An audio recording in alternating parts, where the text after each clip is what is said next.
himself. He does some really fucked up stuff to Butters and manipulates him into putting himself into worse and worse situations, getting him into even more trouble. Another time, the Stotches tried to sell their son to Paris Hilton. Mom, Dad, I love you. Please don't sell me to Paris Hilton. Yeah, that's real. They had to at least think about it for a bit, but is anyone surprised where they landed on this one? I'm afraid we just can't sell you our son for $200 million. It'll have to be $250 million, cash, up front. It's hard to understand why Butters' parents treat him this way, especially because he's actually got unrelated trauma in his past as well. And this is something they seem to have empathy for. In season 8, Stan tries to recruit Butters to his dance troupe since he was a state tap champion, but they reveal that in the national championship, Butters accidentally flung his tap shoe off, making lights fall, killing 8 people. The biggest tap tragedy since 1954. And on top of this, when Butters overcomes that trauma and decides to dance with Stan's troupe, he immediately does it again, killing his opponents. Tragedy seems to follow Butters wherever he goes. And Butters' parents aren't even the only ones in his family to abuse him. We eventually learn that his grandma also straight up bullies and beats him. Do something, you little bitch. Your grandma's bitch. The ways his Nana bullies him in this episode are so dark. She tries to force him to eat a urinal cake. She continually hits him and makes fun of him. Butters is such a sweet and innocent boy that the only way he could think to stop her was to be Professor Chaos. And when he finally makes that move, she's waiting ready in her own villain costume, even more diabolical than before. But this episode is actually a really great example of Butters' ability to overcome adversity. Because though he realizes that there's nothing he can do to stop his grandma's bullying, he also knows that in the end,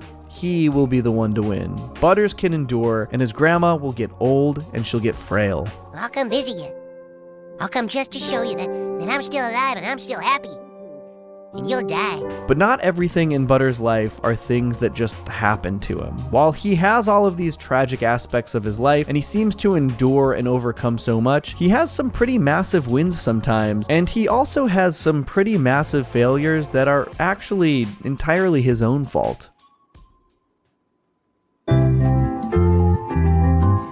One thing we see a surprising amount of from Butters is a little bit of business acumen. When he sees an opportunity for his own success, he often will take that opportunity. One of the first instances of this was in The Tale of Scrody McBoogerballs. Upset about The Catcher in the Rye being disappointing for a banned book, the boys write a disgusting manuscript called The Tale of Scrody McBoogerballs. But when Sharon discovers it, she is both wildly impressed by the writing and also cannot stop vomiting. Avoiding trouble, the boys gaslight Butters into saying he wrote it, only to realize that the parents think the book is a masterpiece. Butters fully takes advantage of this opportunity when the boys try to retake credit. No, we really did write it. Tell him, Butters. I wrote that. And honestly, this was great to see. The boys have been so mean to Butters through the show. I love to see him Uno reverse card them and just tell them off here. Let me tell you something, fellas. You always take advantage of me, and after reading Catcher in the Rye, I've learned you're nothing but phonies. Unfortunately, Butters ends up writing a second book called The Poop That Took a Pee, and that book somehow inspires somebody to murder Butters' biggest crush in the world, Kim Kardashian. Of course, Butters was devastated. Truly an episode of highs and lows for Butters. And that's not the only business venture that takes Butters to some rough places. After Butters pays a girl named Sally for his first kiss, he gets to thinking about starting a career. Gee, I'm gonna start having lots of responsibilities soon. I gotta start thinking about a career. He decides to start working with Sally to start a kissing company. What started as Butters trying to start a business and be responsible turns into him straight up becoming a pimp. Of course, Butters is so innocent, he has no real idea that this is what he's done, but after taking advice from some other pimps, he really starts to change for the worse. Oh, hell, Dad. I got lots of girlfriends. Sally's just my bottom bitch. By the end of this one, Butters does give the entire company to the girls, which was the right thing to do, but sometimes we see Butters' business ambitions really conflict with his usual sense of morality. A great example of this is when he started selling vapes to kindergartners at school. I mean, what can we even say to begin to justify this? It feels very out of character for Butters. Of course, you won't be surprised to learn that Cartman was the one who coerced Butters into this one. The pair of them even plant a dead body on their Vape Connect. This is probably one of the worst things Butters has ever done. Sometimes Butters' business abilities combine with his other personality quirks too. In franchise prequel, Butters uses his Professor Chaos persona to basically run a misinformation corporation out of the old Circuit City, training people to post falsehoods on Facebook, slandering the other boys' superhero personas. This was one of the most effective business operations we ever saw him run, though he did of course eventually get super grounded. Though one time Butters was actually able to stop himself from being grounded by becoming one of the vamp kids, though he seemed to think he was an actual vampire. Well, I'm sick of being pushed around by my dad, by kids at school. And yeah, even though he looked like a huge dork, he actually ended up helping the goth kids destroy the source of the vamp's power, the Hot Topic. So even though he got grounded in the end, I'm calling this one a win for Butters. Ditto for Imagination Land, which I have an entire separate video about if you're interested in a deeper dive. Butters is tragically left behind in Imagination Land during a terrorist attack, and even though all he wants to do is go home, he's needed in Imagination Land because he has a imagination. Butters is basically the chosen one in this fantasy epic, the kid taken from his home because he has a special power, even though he does not want to have that power. Oh, I'm the key? Could I not be the key, Morpheus? I don't want to be the key. Butters eventually reimagines all of Imagination Land after it gets nuked, saving everybody, one of his biggest wins, though again, still grounded afterwards. High highs, low lows. Butters is shown to be an impressive leader in general, like when he got lost in Mexico and became known as Mantequilla. His followers would definitely go to the end of the earth for him. Or when he and the kids started playing Sarcastaball. This was a sport that perfectly fit Butters' personality and skill set. It's about sportsmanship and compassion. Butters hyped up the entire team by complimenting every single person, and it actually worked. And when they needed a new coach, they went straight to Butters. We need you, Butters.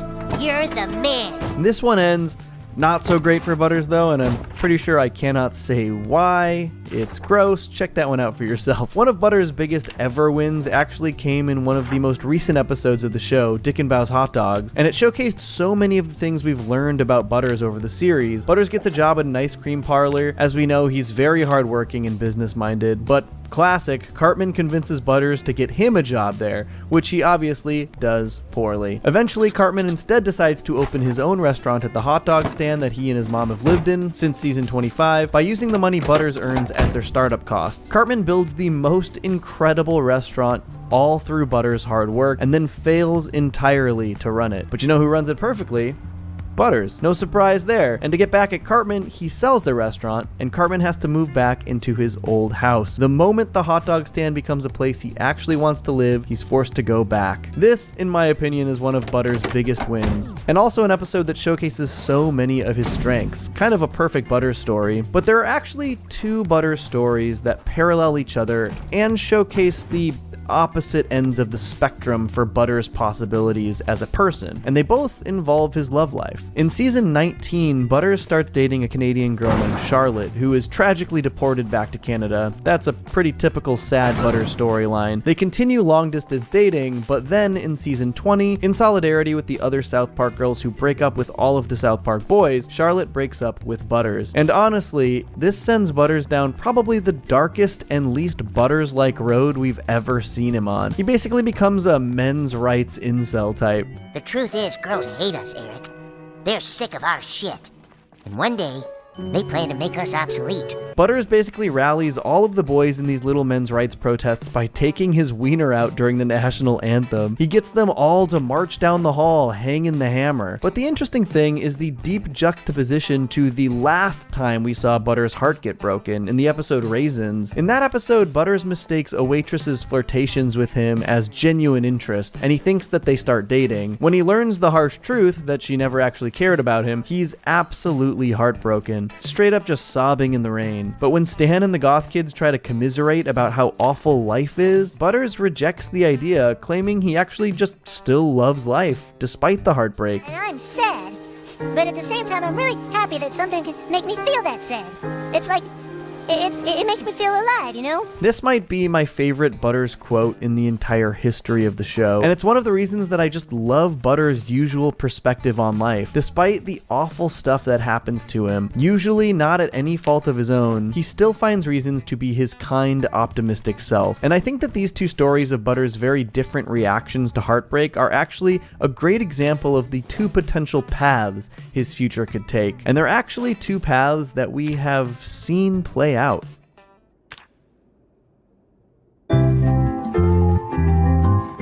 In the South Park post-COVID specials, we get a full-on look at Butters in two entirely separate futures. The primary one being this horribly depressing dystopian locked-down society. And in this future, Butters is known by the name Vic Chaos, and he's locked up in an asylum because he is simply too dangerous to be let out. Butters seems to have entirely adopted a new personality to cope with some of the trauma in his life. I think Butters was a twerpy little loser kid whose parents didn't love him. My name's Vic Chaos. But his personality seems to encompass so many of the things we've learned about Butters. His ability to convince people to do business with him is a full-on supervillain power. I'm gonna let you in on a little secret.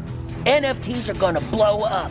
You should really get in now because they're really the future. He basically gets people to give up their entire life savings for NFTs, bankrupting people and leaving a literal trail of death and destruction in his path. It stems from things Butters has a knack for, business and leadership, and of course his Professor Chaos tendencies, but it's focused in a completely unethical, selfish way that is completely antithetical to the Butters we love. But when the kids manage to change that dystopian future and stop it from happening, Butters' future changes too. Now, he's working at the Applebee's Denny's Max, baby. Butters, you're still working here, huh? Yep, I just made manager. I love doing actual shit that pays actual money. Not only does this attitude just feel more like the Butters we know, but it also connects to his history in the show. Butters literally serving people just feels right, but also he's made manager. He's showing his leadership skills in action. Plus, he's working at a restaurant that isn't all that far off from his absolute favorite place in the world, Bennigan's. It's so fascinating to see the different places a character like Butters could go. And while there's always the possibility that he could go down those darker paths we've seen before, I like to think that Butters will have a happy and optimistic ending. Butters is a weird, quirky little kid. He has endured some of the harshest bullying from his classmates and from his family. He's been through some of the toughest tragedies of any character in the show, and no matter how good of a person he is, it seems like those wins are just so few and far between. But that's what makes Butters' unending optimism so inspiring. Because if somebody who is constantly beaten down by the world so thoroughly can be this hopeful. The only way I can feel this sad now is if I felt something really good before. So I have to take the bad with the good. So I guess what I'm feeling is like a beautiful sadness. What's stopping you? I stay mellow watching Johnny Two Cellos. He talks cartoons, he's a really cool fellow. He keeps you posted on adult cartoons. If that's what you're into, then grab a spoon and a very big bowl of your favorite cereal. Feels like Saturday morning cartoon material. Johnny Two Cellos, watch him on YouTube. Now enjoy this groove and bust a move.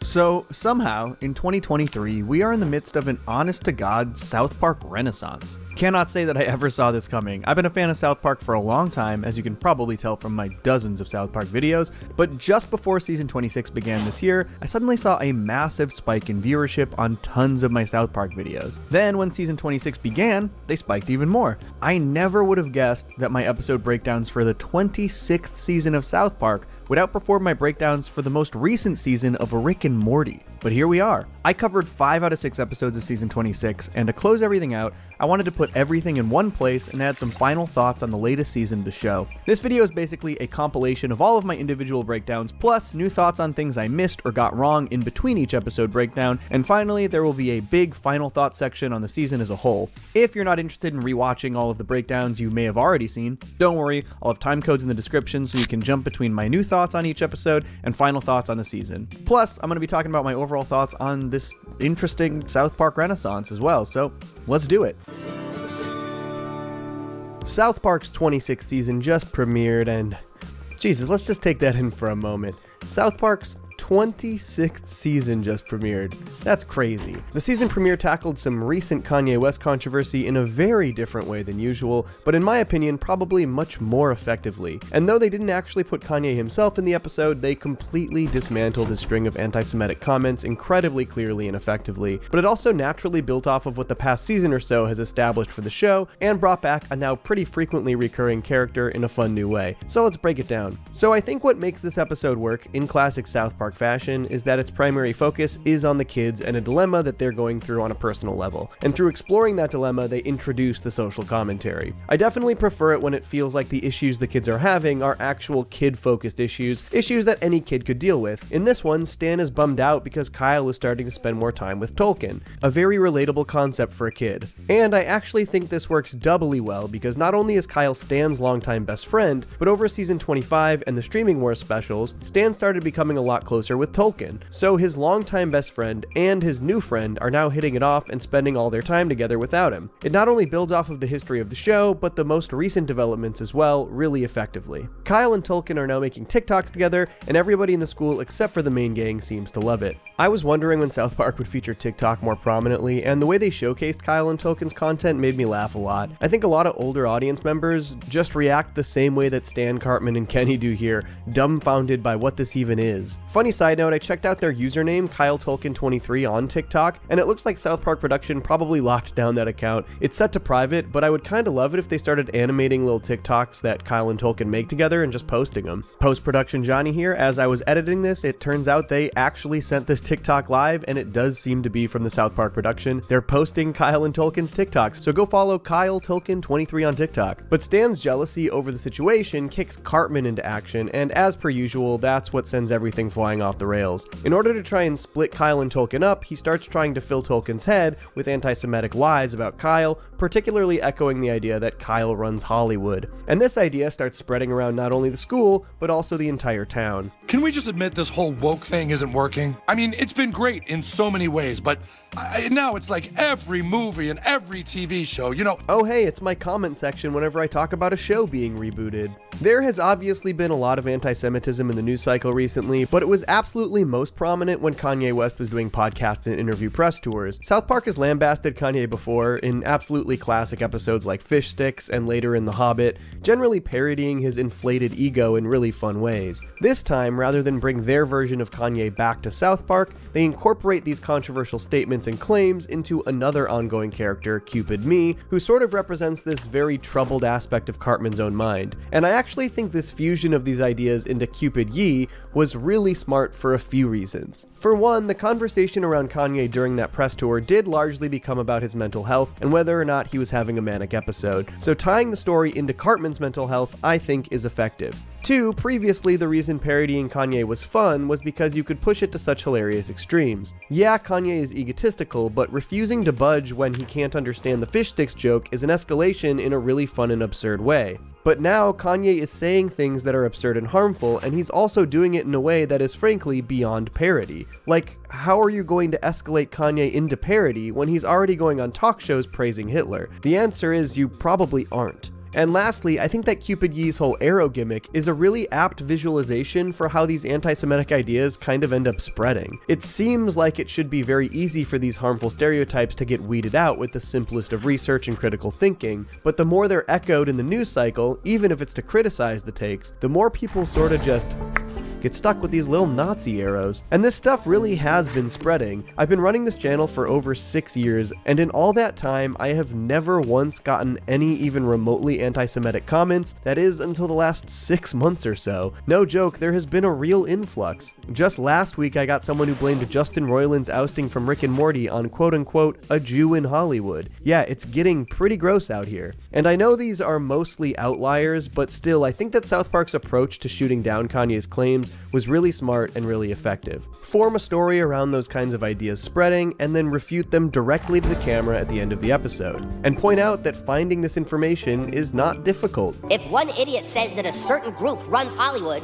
look into it. And to top it all off, they even give a full-on history lesson as to how Jewish people joined the ranks of Hollywood in the first place, breaking down their roots as entertainers in vaudeville when other jobs were more difficult for them to obtain, and how those entertainers eventually ended up moving to Hollywood and forming the first movie studios, which at that time was not seen as high-class work. And their descendants are now a decent percentage of the thousands of people of all races that make Hollywood run. And in perfect South Park fashion, they bring it all back to a comedic ending when these producers decide that Kyle's message was so clear and effective that they actually want him to run Hollywood. A funny capper. But even funnier is what they do when they cut to credits. They only list Matt Stone, who is Jewish, as the creator, writer, and director of this episode, even listing Trey as the assistant to Mr. Stone. But I really love that South Park was the show to approach this issue so clearly, because frankly there are a lot of people who watch South Park who are a little bit impressionable. I hope this one gets through to them. Of course, I expect I'll still get a lot of weird and awful comments about it too,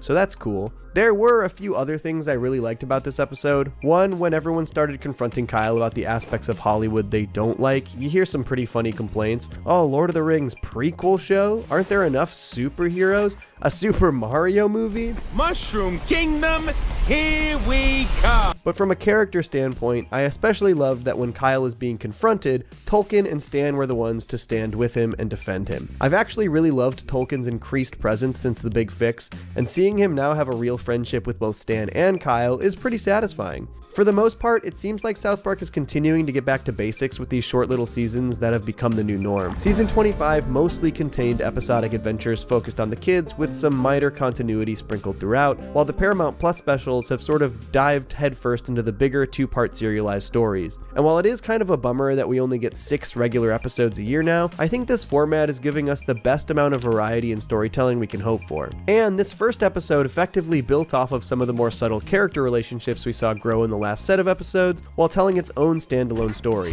It maintained the small status quo shifts like Cartman living in the Coney Island hot dog stand, or Tolkien's family running Credigree Farms, but it didn't draw attention to those things plot-wise. These are just aspects of the world now. These are the places these characters live. So overall, I was really happy with the season 26 premiere, and I'm pretty excited to see what we get in the next 5 episodes. But I also want to know what you thought about South Park season 26's premiere. Did you like the way it approached Kanye's latest controversy, or do you wish that they had just brought their version of Kanye back to South Park instead? Did you like the return of Cupid Me this time? Let me know below in the comments, and stay tuned for more. Peace. A couple months removed from Cupid Ye, I still feel about the same. Very impressed with the way they handled Kanye without validating him by making him appear as a character. It was impressive satire and storytelling. Sadly, the comment section of this video basically further confirmed how common brazen anti-Semitism has become. It was a huge bummer to see, but luckily the vast majority of the response was level-headed and grateful for the commentary that South Park made. It's just a shame that they weren't able to address the insane plot twist that Kanye now likes Jewish people again because he watched Jonah Hill in 21 Jump Street. You really can't make this shit up. Alright, let's move on to Worldwide Privacy Tour and Japanese Toilet. Who shot Randy Marsh? Was it Prince Harry? Kanye West? HBO Max? A toilet paper company? Find out on tonight's video breakdown of South Park Season 26. South Park just aired its 3rd episode of Season 26, and this week, rather than the more topical celebrity bashing like we've seen from the last 2 episodes, we got a pretty classic Randy romp called Japanese Toilet. And man, did this episode take some twists and turns that I loved. But South Park has been all over the news recently, partially because Prince Harry and Meghan Markle did not take kindly to their portrayals in the previous episode, Worldwide Privacy Tour, and partially because Paramount and South Park Studios are getting sued by HBO Max for $500 million for breach of their exclusivity contract. There's a ton going on, and I'm going to talk about all of it in addition to breaking down this week's episode. Let's start with the Angry Royals, move on to the latest episode, and then I'll wrap up the video breaking down the massive lawsuit. So I didn't talk about last week's episode despite the major controversy surrounding it. I did think aspects of it were funny. Overall, it just wasn't one of my favorites. Though, that hardly matters because they seemed to have been entirely validated by the response. The episode focused on the prince and princess of the Canadian monarchy leaving the royal family and embarking on a worldwide tour begging for privacy. An obvious rip on Prince Harry and Meghan Markle, who since leaving the royal family have written books, done countless interviews, podcasts, and a Netflix series, I think. Obviously the commentary being that if they really wanted privacy, they should stop putting themselves on public platforms. And then we saw something that I didn't think we'd ever see again. A folly that most celebrities learned not to make over a decade ago. After the episode aired, it was reported that Meghan Markle was upset and overwhelmed by the South Park episode's portrayal. And I don't doubt that it would be upsetting to be lambasted in a South Park episode, but I cannot believe that in 2023 we have a celebrity publicly decrying a South Park portrayal. It feels like a story out of 2005. I mean, if Tom Cruise and all of his Scientology money and lawyers couldn't make anything happen after the infamous Trapped in the Closet episode, who can? In fact, the only person who has ever gotten a South Park episode banned is the Muslim prophet Muhammad. I think his count's up to 5 banned episodes now. Anyways, Worldwide Privacy Tour has been covered extensively in the press and other channels like my dude Blooms, so I don't want to dive in too deep. But man, Markle is from Los Angeles. She should know that taking a South Park parody on the chin is a much better route publicity-wise. But let's talk about this week's episode, which was much less topical and felt like a real classic Randy storyline. After their toilet breaks at their Tegrity house, Randy is convinced to buy a $10,000 Japanese toilet at Home Depot. One of those super fancy toilets with the built-in bidets that clean your whole ass spotlessly. Real classy stuff. And buying this fancy toilet gives Randy a real superiority complex about his life situation, acknowledging that he now makes a lot more money as a weed farmer. He starts inviting friends over to brunch and leadingly suggests that they use his bathroom. Does anyone need to go to the bathroom? No, I'm good. Oh, maybe some more coffee then. I said it before, but this entire situation feels very classic Randy, and it's a great example of why I think the people calling for the show to abandon Tegrity Farms are wrong to do so. There is no reason we can't have classic Randy storylines set at Tegrity Farms. This is only tangentially related to the fact that it's a weed farm, stemming from the idea that Randy makes more money now and how this affects his attitude. He mentions weed, but the episode has nothing to do with weed or selling weed otherwise. Though I did love the little set decoration detail that at brunch there's a vase on the table with a couple of weed plants in them. Also, can we point out this weird little mix of people at brunch? The Stotches, the Tweaks, Nelson, and just Sheila Broflovsky? Wonder where Gerald was. The other fun aspect of the first half of the episode is how Randy's new pompous attitude is affecting Stan's school life. Randy apparently called everyone to tell him about his expensive toilet, and now they're all ripping on Stan for being rich. Stan, just so you know, nobody gives a shit. Okay, you know it's bad when Cartman would rather hang out with Scott Malkinson, and also whoever this kid is. I guess his name is Douglas, and he's been around since Breast Cancer Show Ever, according to the wiki, but I fully had to look him up. We also get the debut of this brand new character named Betsy, who actually got some lines. Did you know some people can't even afford to eat?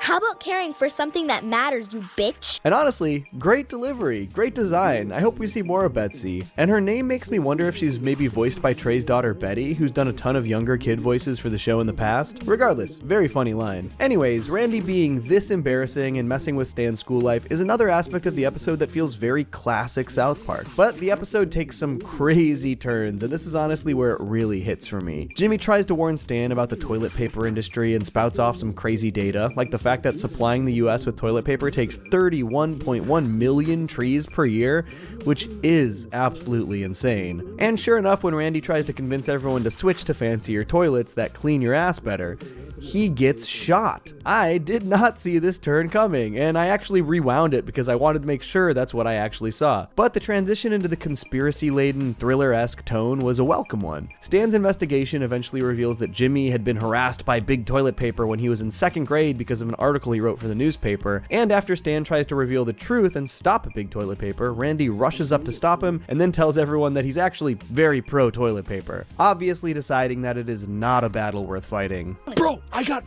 shot! The episode ends with Randy digging up the old toilet, placing it back in their bathroom, and claiming that buying luxury items isn't always worth it because it might lead you to feeling like you need to upgrade everything else in your life. And honestly, I'm not sure I vibe with this final message, because the episode made some very valid points about toilet paper. It kills so many trees every single year, and it doesn't even clean your ass very well. Water is a super renewable resource, and 100% does a better job cleaning. I really hope the toilet paper companies don't see this video, but I did overall really enjoy this episode. South Park seems to be fully embracing more episodic stories during their shorter 6-episode seasons, and halfway through season 26, it seems like they're going that route again. I like that they started with some more topical commentary and celebrity parodying, and now they're doing a story that, I'm guessing, was just inspired by Matt or Trey getting a fancy toilet, or just using one maybe. I like the variety of types of stories. Going all topical commentary can definitely get tiresome. Okay, now let's talk about this lawsuit, because it is pretty crazy. I actually speculated about the state of South Park's standing between streaming services back in my Streaming Wars coverage last summer, and it has become increasingly clear that that story was entirely about the conflict we're seeing between HBO Max and Paramount Plus. Your son and his friends just made exclusive deals for multiple streaming services. Basically, HBO Max is suing Paramount Plus and South Park Studios for $500 million. A few years back, South Park and Paramount auctioned off the rights to stream South Park for hundreds of millions of dollars,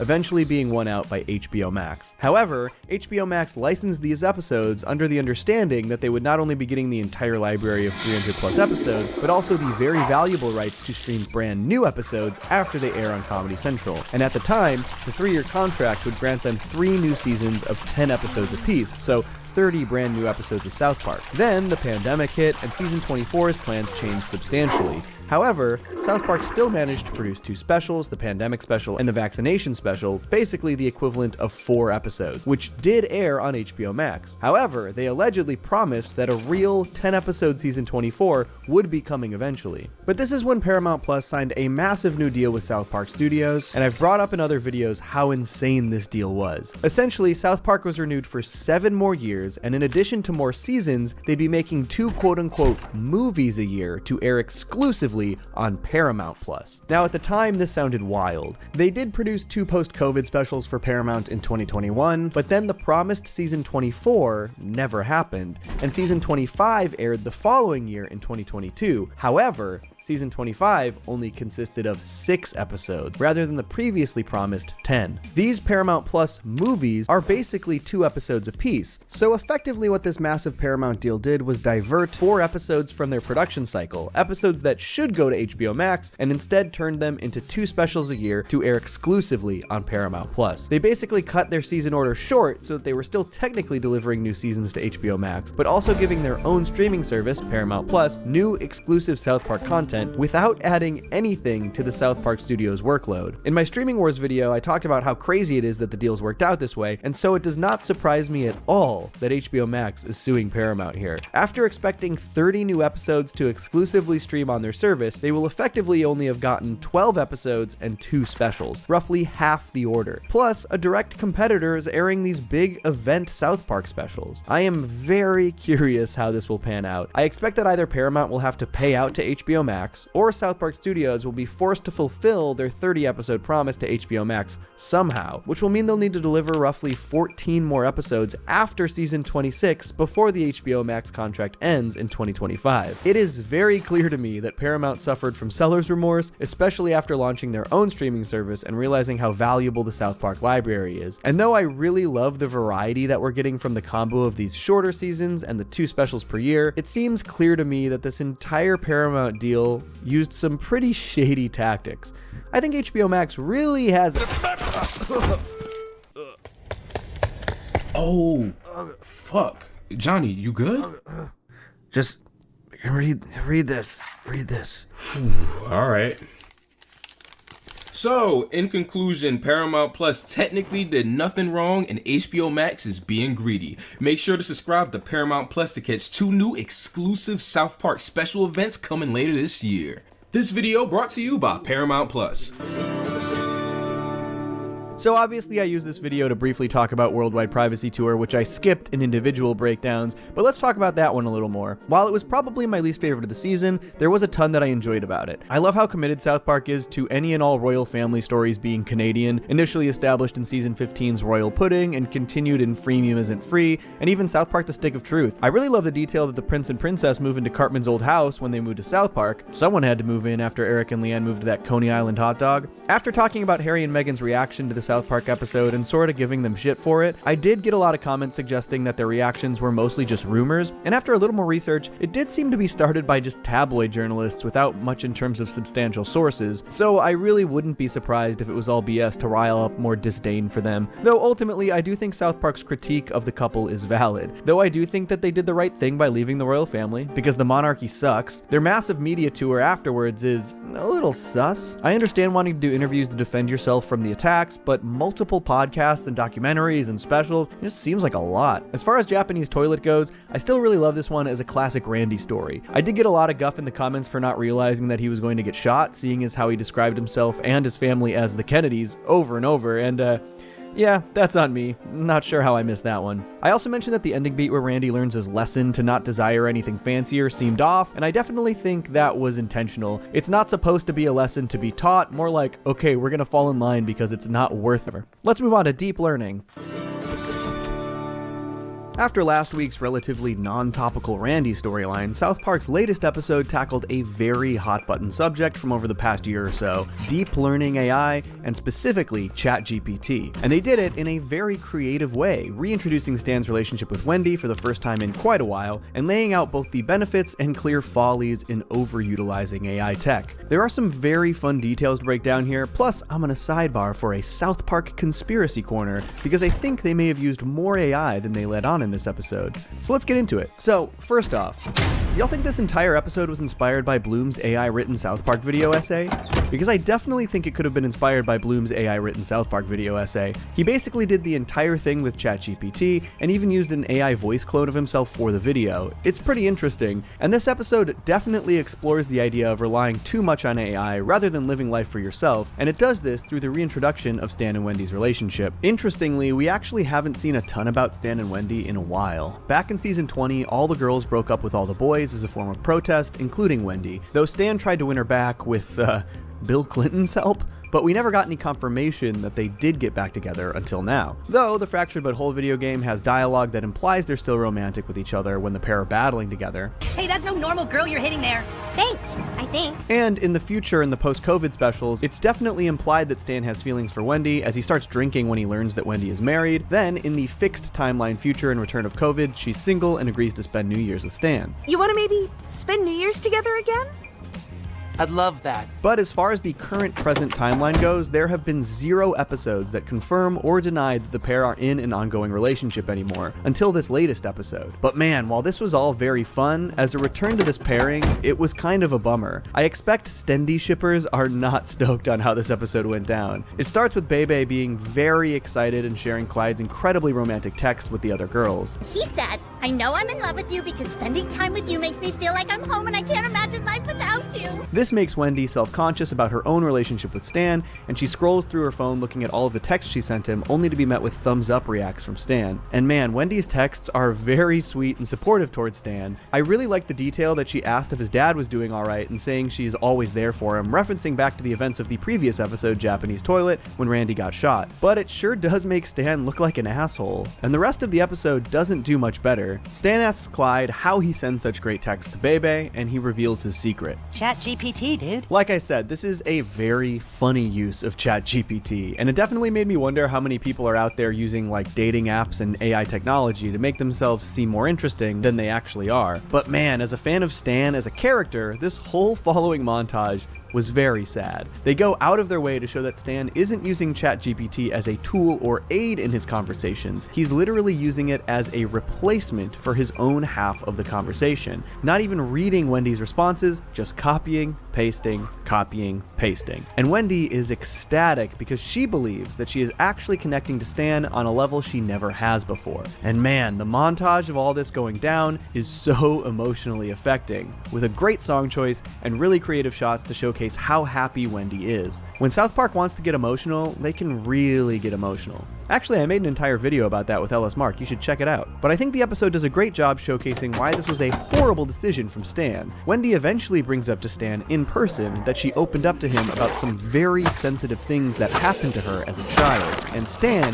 had no idea what she was talking about. Furthermore, ChatGPT's responses implied that something similar happened to Stan. I like this metaphor because it shows how dangerous it can be to entirely remove the human aspect from the use of AI. And I think this is a major part of the episode's message. We'll get back to that in a bit. The other major plotline in this episode is that a handful of students have been using ChatGPT to write their papers and get good grades, including Cartman, Butters, and Clyde. This eventually leads to the suspicion that people have been using learning AI for their papers, and the school hires someone to investigate. I really loved how the investigator was a literal shaman. I think people thought this was a specific reference to something, but I'm pretty sure the idea is just, what if they used the least scientific methods possible to seek out the use of this deeply scientific technology? It was pretty funny. I also liked the return of Rick in this episode, Garrison's boyfriend, who teaches him about ChatGPT, and I also liked Garrison's dilemma, expecting that he'll get fired if they discover his students used AI. But I especially liked the way Garrison spelled out the arguments for and against AI with his own personal deliberations, likening the occasional use of AI to having a really great writer's assistant to help build ideas, but then becoming furious at the idea that Rick may have been using AI to respond to his messages. Because when you entirely remove the human aspect of creating art or writing. You get something that is hollow and only based on regurgitated ideas that already exist, and the end of the episode brilliantly showcases this. Wendy is cornered by the shaman because Stan sent so many AI-generated texts to her phone,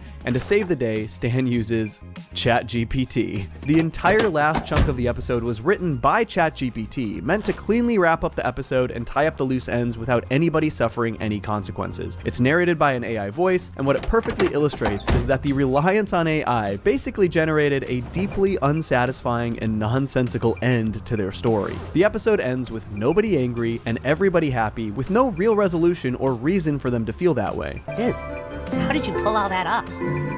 ChatGPT, dude. It illustrates their entire point, that AI can be used as a tool to aid in writing, but when used by itself, it doesn't quite deliver something worthwhile. And the cut to credits that the episode was written by Trey Parker and ChatGPT is a great joke to end on. Now, I expect that the only real use of ChatGPT in this episode was maybe for the text messages, and of course for the final ending sequence, though I would also probably expect that the ending sequence required some editing from Trey. However, I think that maybe there was one more secret use of AI generation in this episode, which is a good time to introduce our first ever South Park Conspiracy Corner. Okay, hear me out. Last week's episode, Japanese Toilet, notably featured